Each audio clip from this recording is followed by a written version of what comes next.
So look, I've got a new microscope here today, and in this video I'm going to make a little review video, or rather a little product presentation.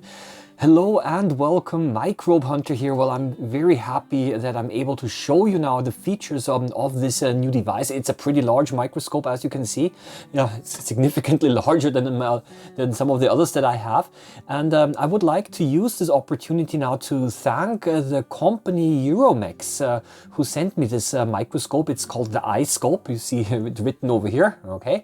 So it's the Euromex iScope, and they sent me this microscope to do this product review video, and I would like to thank them very much for sponsoring this video and for making this microscope available to me. Well, the company Euromex started selling microscopes back in the year 1966 already, and I am already a little bit familiar with the company because one of my old stereo microscope, it must be from the 1980s maybe, one of my old stereo microscope is also from the same brand. Well, and I've got a lot of material to show you today, a lot of things to cover, and for this reason I think I'm going to simply give you a short overview. I'm going to start unpacking the microscope first.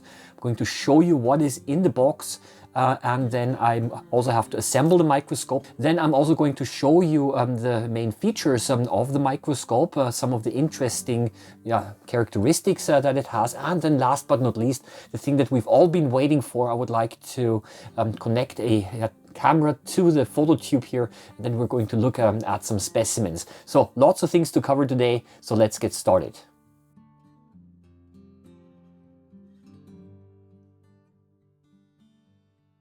Well, the microscope was delivered in a fairly large box. I have to tell you, I was a little bit surprised that it's that big and that heavy. And I started unpacking it, and then I realized why it was so big is because there's a second box inside the main transport box. Everything was nicely padded with foam. I think that's pretty important because after all, you want to make sure that the microscope arrives at the destination safely. And when I opened the inside box, I also saw that the microscope itself was again packaged in two boxes. The body of the microscope, that's the main part, was packaged separately from the head of the microscope. And there were a whole bunch of other accessories also included. Of course, the eyepieces were there. There was the photo tube, which I'm going to show you how to connect. But they also supplied those plastic containers here. They are for storing the objectives. Okay, it's quite nice that they also included them, because the objectives already became pre-installed here. There was some immersion oil used for oil immersion microscopy, so you have to use it with the oil immersion optics objective here. There were also some two color filters in here, a green one and a blue one. Okay, they go on top here over the lamp. There were also 3 Allen wrenches included. They are used to install the different parts like the photo tube and the head. I'm going to be using them. And there was a really interesting looking tool here as well. Look at this here. It's made of plastic, and this one is used to adjust the tension of the coarse focus knob. I'll show you how this is done later. Of course, every microscope comes with a dust cover, very obvious. And then last but not least, let's not forget about the power cable and the manual, of course. There was also, of course, an instruction manual included. So I think with all of the parts set up on my table, everything arranged nicely, I think it's time to assemble the microscope and to put it together.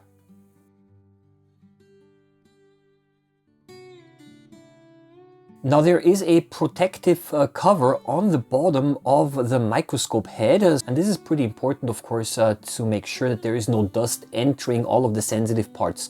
There was also a protective plastic cover on the body itself, and after I've removed those, I just simply used the Allen wrench to connect the head to the body of the microscope. Yeah, pretty self-explanatory. Just make sure that it's stably connected, and if you loosen the screw a little bit, then you can also, of course, turn the head back and forth a little bit. Now, the second thing, of course, is the connection of the eyepieces. The eyepieces, they're pretty large in diameter. They're wide field eyepieces. They give you a very large field of view. Just simply drop them into place, and that's pretty much it. Okay, and then I had a look at the phototube, and I immediately realized that the phototube's length can be changed. That's a very nice feature because this allows for the adjustment of parfocality to make sure that the camera and the eyepieces have the same focus. Now I simply loosened the screw and then I connected the phototube, and yeah, this was basically done in a minute or so. And then of course, last but not least, you of course want to plug in the power supply in the back of the microscope.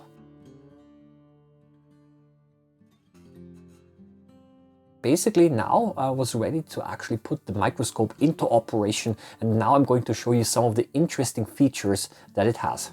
Well, I already mentioned the very nice and very large eyepieces that the iScope has.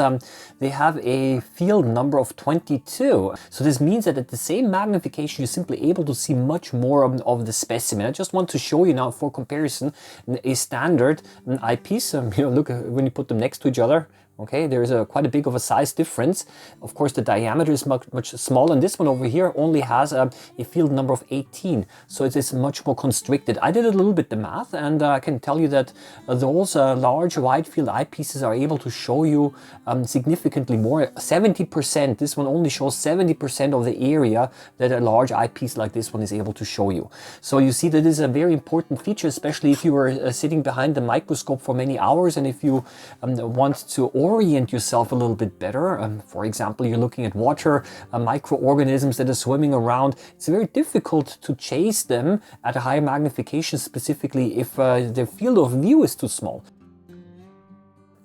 So that is the first feature, but there's another interesting characteristic. If you look carefully, there is a rubber ring here around the eyepiece, and this rubber ring is actually very good if you're wearing eyeglasses, because when you're looking through the eyepiece and when you're wearing eyeglasses, there's the danger that otherwise, if there is no rubber around it, that essentially the eyeglasses are going to be scratched. I, as a matter of fact, already damaged my eyeglasses because I was always resting my eyeglasses on the edge of one of those eyepieces here, and then this kind of scratched off the paint. So I kind of like this as well. And last but not least, the eyepieces, they have a very large eye relief, and I'm going to show this to you a little bit by turning the head of the microscope here. I'm going to turn this over here, okay? So this basically means, the eye relief means that when you look at through the eyepieces, there is a certain distance that your eye has to have. And because these are large, these have a large eye relief, you can actually be further away from the eyepiece and still see a complete image without vignetting. And this is also an advantage when you're, for example, wearing eyeglasses. And for the more cheaper eyepieces, you have to move all the way close, and then it's kind of very close to your eyes. So also for convenience and the comfort of a viewing comfort, those basically large eyepieces with a wide eye relief, with a large eye relief, are quite convenient. It is possible to adjust the distance of the two eyepieces to suit your personal needs, and each eyepiece also has a diopter adjustment ring to compensate possibly two unequal eyes, like in my case, for example. So this microscope also has another very interesting and very nice feature, and that is it has Köhler Illumination. And Köhler Illumination is a specific optical system, and also a so-called field diaphragm, which is located directly over the lamp. And by turning the ring here, you're able to open and close the field diaphragm. Now, what advantages does Köhler Illumination have? Well, there are actually three advantages. First of all, it gives you a very even illumination, so especially if you're interested in photography, this is an advantage. And a second advantage is that by turning and adjusting the field diaphragm, you're able to restrict the light only to the part of the specimen that you actually look at. So without the Köhler illumination, then basically a large area of the specimen is illuminated, even though you're only looking at a small part of it. And by limiting the light to only the small region that you actually look at, this way Köhler illumination reduces stray light. There's less light bouncing around, and therefore you get better contrast, especially when you do photography. And the third important feature of Köhler illumination is that by restricting the light only to a small part, this also prevents overheating, and therefore the specimen will not dry out quite as quickly. Now these days, because like this microscope over here has LED light, I think the whole issue with evaporation is not such a big problem, but especially in the former days when many microscopes had halogen lights or tungsten lights, overheating was a real issue, and therefore Köhler Illumination was quite relevant. These days Köhler Illumination is very nice to have, especially if you want to get a nice contrasty images. The iScope also has a quintuple nose piece. This means that you can connect up to 5 objectives on the nose piece. Currently I have a 4 times, 10 times, 40 times, 100 times oil immersion objective connected. And there is a 5th one that I can connect over here. If you want, or I'm certainly going to do that, I'm going to buy myself, of course, a spare objective, probably a 20 times or a 60 times objective, or maybe both. In this case, I'm just going to remove maybe the 100 times oil immersion objective, and then I have all of the magnifications that I'd like to have. But those objectives can be obtained, of course, and this means that the microscope can also be upgraded. The optics are infinity optics, so this means that, of course, also the objectives themselves are quite a bit larger than the traditional standard, which is the 160mm objectives. Well, another feature, one that I already talked about, is simply the mere size of the microscope. This microscope is pretty large, and it's also quite heavy, and that's quite important for stability reasons. Microscopes that are heavier, they do not vibrate as much when you bump into the table or when you walk in your room. Sometimes the vibrations are transferred across the floor into the table onto the microscope, and sometimes you can actually see the vibrations, especially if you have a wet mount. Sometimes the objects start to vibrate when somebody walks in the room, and when you have a heavy microscope like this one over here, then of course this effect is much more reduced. And also when you take pictures, for example, if you connect a DSLR camera and then there's this shutter shock that you call it. When the shutter is released, sometimes there's a small vibration, and of course if you have a large stable microscope, then also photography is going to be a little bit easier this way. So nice microscope, especially if you want to sit behind it for a long time. Also the size is important because you don't have to be bent over the table so much, but the eyepieces, as you can see here, are almost level to my eye. The microscope also has a so-called focus lock lever. This is located on the left side of the microscope next to the coarse focus, and this focus lock lever allows you to adjust the maximum height that the stage is able to move. It is there to, of course, not only protect the objective from crashing into the slide, but it is also a feature that allows you to quickly change slides when you do oil immersion microscopy. So what you do is you just focus the microscope correctly, and then you basically put the lever over, you switch over the lever, and this way the microscope remembers the position, and then you simply turn down the stage and you exchange the slide, and you use the coarse focus to turn it up again, and then everything is in focus. So there's no need to go through all of the magnifications again until you find the focus, but because it remembered the position of the stage, you're saving yourself quite a bit of time. On the right side, there you have the focus tension adjustment ring. And so if the coarse focus is too difficult to turn or too easy to turn, too light to turn, then you can use the tool here, which I already showed you, to adjust the tension of the coarse focus knob. The fine focus knobs of the microscope are also designed in an ergonomical way. So for example, the right fine focus knob has little notches and grooves inside, and this allows you to put your finger into those notches, and then you can spin the fine focus wheel much faster. The fine focus knob on the left side, on the other hand, is designed in a more traditional way and allows you to simply hold the grip, and then you can also turn the fine focus knob. So beneath the stage you can find the condenser. The condenser is a pretty important optical system because it focuses the light on the specimen, and there are 2 centering screws here, and if you turn them, then you're able to align the field diaphragm of the Köhler Illumination properly. And over here there is also a knob that you can raise up and down, and this also focuses the light. And what I'm going to do now is I'm going to lower the condenser and I'm going to remove the condenser by loosening a small screw. Let's slide it out and then let's have a closer look at the condenser.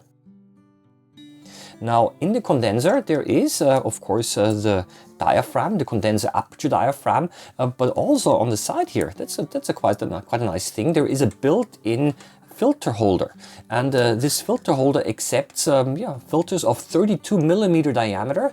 You can insert here dark field patch stops, Reinberg filters, polarization filters, color filters, whatever you want. And of course this also increases the things that you can look at with your microscope. So now let's have a closer look at the mechanical stage and at the slide holder. The slide holder is able to accept 2 slides at the same time. And the mechanical stage does not have any protruding parts. In other microscopes, like this one over here, you can see that there is a rack which stands out on the side of the mechanical stage. But in the case of the iScope, all of the mechanics are hidden. And this, I think, looks optically nice. And if you do not have any parts that stand out, this also reduces the possibility that you get some clothing or lab coat or anything like that caught in the mechanics of the microscope. So there is another nice feature that this microscope has, and that is it allows you to adjust the height of the eyepieces. Of course, you can always adjust the distance between the 2 eyepieces. I already showed that to you, but what about the height? Well, I'm able to rotate the front part of the microscope around, and now it's a little bit higher. That's a feature that I have not yet seen in any other microscope so far. I think it really improves the ergonomics and the viewing comfort quite a bit. The microscope also has a built-in energy saving feature, and if you leave the microscope after approximately 20 to 30 minutes, the microscope LED will turn itself off automatically. If you do not like to use this feature, then you can toggle it by pushing the small button for approximately 3 seconds. Well, there's also a feature that is sometimes a little bit overlooked and ignored, overseen, and that feature has nothing to do with the microscope itself, really. This is a feature that relates to the support and service possibilities. They have a website called the Euromex Academy, and you can not only download the user manuals there, but they also have videos on how to use the microscope, how to put it together and assemble it, and also how to do basic maintenance. And I think that's a really important thing. And I would like to simply encourage you to visit the website. The links are all in the description below if you want to have a little bit more information. Now, if you need spare parts for the microscope, the company states on its website that they will attempt to provide spare parts for at least 20 years. I think I really like that. So there should not be any worry that if you want to upgrade the microscope by obtaining different eyepieces or different objectives. As a matter of fact, they do sell eyepieces with different magnifications as well. They also, as I mentioned before, also sell a 20 times and a 60 times objective. They sell us a whole range of different adapters for photo cameras. Yeah, if you want to upgrade it, these things are all available, and therefore I think that this is a very important factor which you might also consider when buying a microscope. So now that I've shown you all of the essential features of the microscope, I think I'm going to now connect a microscope camera, USB microscope camera, to the phototube, and let's look at a few specimens.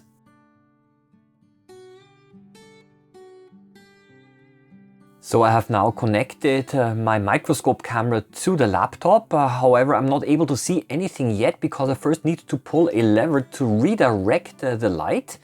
And now we start to see a picture. Yeah, of course. And I see that the field diaphragm is not properly centered. So I'm going to use the 2 centering screws to readjust everything to make sure that the condenser is properly centered and that the field diaphragm is right in the middle. And then I can open the field diaphragm just enough that I'm not able to see the edges. Yeah, and we're ready to go. Everything's now properly aligned. What you see here is this is the cross section of the flower of a pine, the male flower, because all of those dots in here, these are the pollen grains. And in the next couple of minutes, I'm going to show you a couple of pictures that are made using this camera here. And then later on, I will connect my DSLR camera and I'm going to show you some videos from some water samples. Now it is of course possible to connect a USB microscope camera directly to the microscope instead of an eyepiece, but putting it on a photo tube I think is a much more stable solution. And I therefore always recommend that you get yourself a trinocular version of the microscope. If you want to choose now a microscope camera for the iScope, or actually any other microscope for that matter, do not only look at the resolution of the camera, but also look at the camera speed. Because USB 3.0 cameras, even though they are significantly more expensive, they allow you to also capture videos at a high resolution. And USB 2.0 cameras, I think, are often not fast enough to do this properly. So let me first focus a little bit here. Yeah, okay, that's a nice image of an alga. I now connected my DSLR camera over a DSLR adapter to the iScope. And you're now looking at a water sample. In this water sample, I not only found plenty of algae, but also a paramecium, rotifer, diatoms, of course, and of course even an amoeba I found. And I would like to show them to you. And I have to say that the quality is very good. These are plant objectives that are connected to the iScope, and therefore the image is sharp and clear and crisp, even all the way into the corners. You'll see yourself. Now, while it is of course possible to connect the DSLR to a computer like I've done over here, and you can use the computer also to control the camera, the computer connection is not a requirement because photos and videos can be directly recorded on the memory card of the camera, and this allows for much higher speed. However, connecting a DSLR is not quite as easy. You have to obtain a so-called DSLR adapter, and you need a camera-specific T2 adapter ring as well. And these T2 adapter rings are easily available for Nikon and Canon DSLRs, but they might be a little bit more difficult to obtain for other brands. And if you're interested in the technical specifications of this microscope, I did summarize them in the description below, but of course you can also visit the website of the company. They have a lot of information available there. They have also a range of other products and a nice and quite extensive PDF catalog which you can download. And if you are interested in buying something from them, then you have to write them an email and they will make an offer. And from my side, that's all I want to share with you today. It was a long video. Thank you for watching it. I wish you all the best. Happy microbe hunting as always, and see you around next time. Bye bye.